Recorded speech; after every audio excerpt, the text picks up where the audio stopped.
What's going on, guys? I'm Michael Anthony. Thank you for checking out my article in this month's Shutter magazine. Really excited to talk to you guys today about the Micro Four Thirds platform for wedding photographers, and more specifically, a camera that I am learning to love even more and more every day, the Panasonic G9.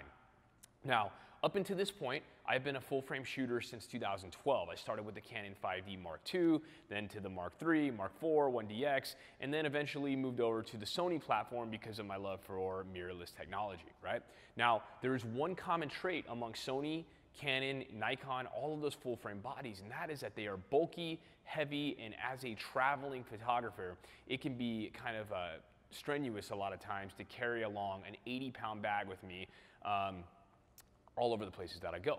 So about 2 or 3 years ago, we started shooting with the Panasonic system, with the GH4, and we primarily use these cameras for video.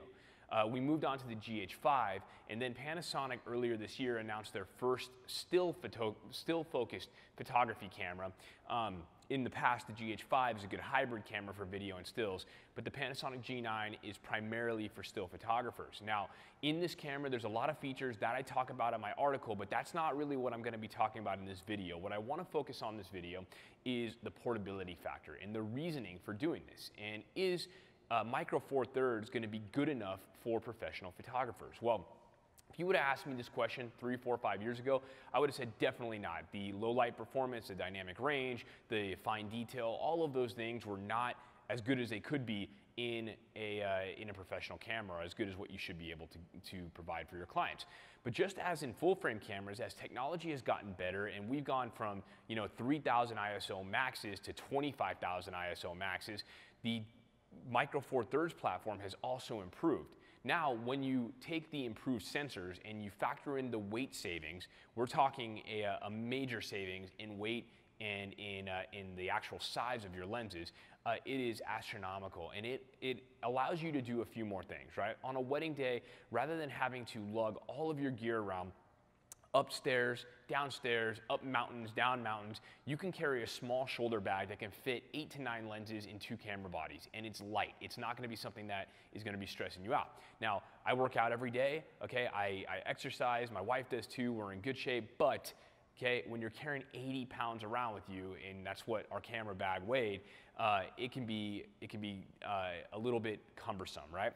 What ended up happening with me that made me decide that I wanted to try this for a wedding was I had a wedding at the beach, and the client wanted to go climb some rocks, and I had my big camera bag with me, my roller bag, and there was no way that I was going to leave it on a crowded beach, so I had to carry that thing up the rocks.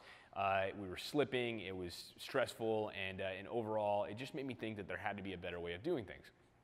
So I tried the Panasonic G9, skeptical at first, brought it to a wedding along with my full frame bodies, and I was really focused on using it during the low light portions of the day, right? And would it be able to withstand the levels of low light that we typically work in?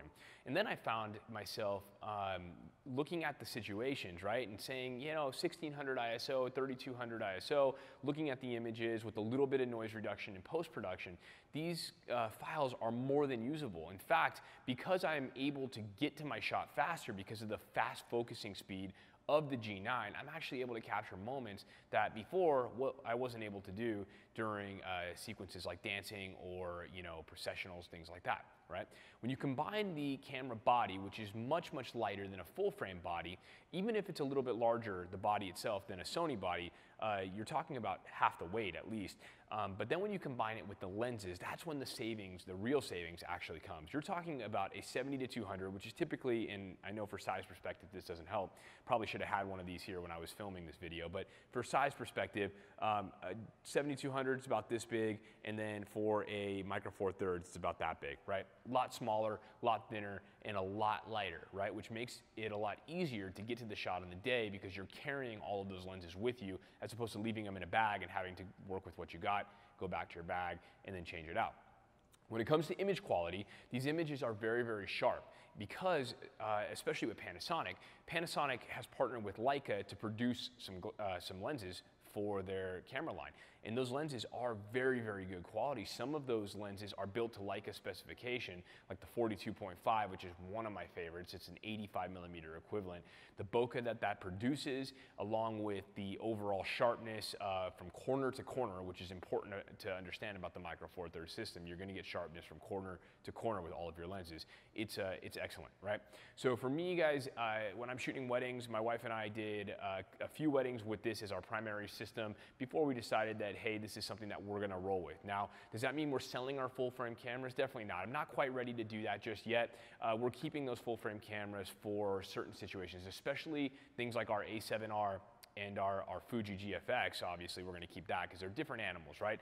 Those cameras are designed for high resolution. They're very, very good for studio work. They're the best possible quality that you can get in images. But what I'm trying to say is that when it comes down to weddings, Micro Four Thirds for a working professional is definitely good enough to provide excellent results for your clients. So if you guys are looking for a good camera to either travel with or something to lighten your load when it comes to weddings, I definitely suggest trying this system out. You could rent it. They're super inexpensive. They're about, you know, 2/3 of the price maybe of their full frame counterparts. So they're affordable systems, they're easy to get into, and they're easy to try, and I think you guys will really, really enjoy it. That's all I have for you guys today. Thanks a lot. Catch you next month at Shutter Magazine.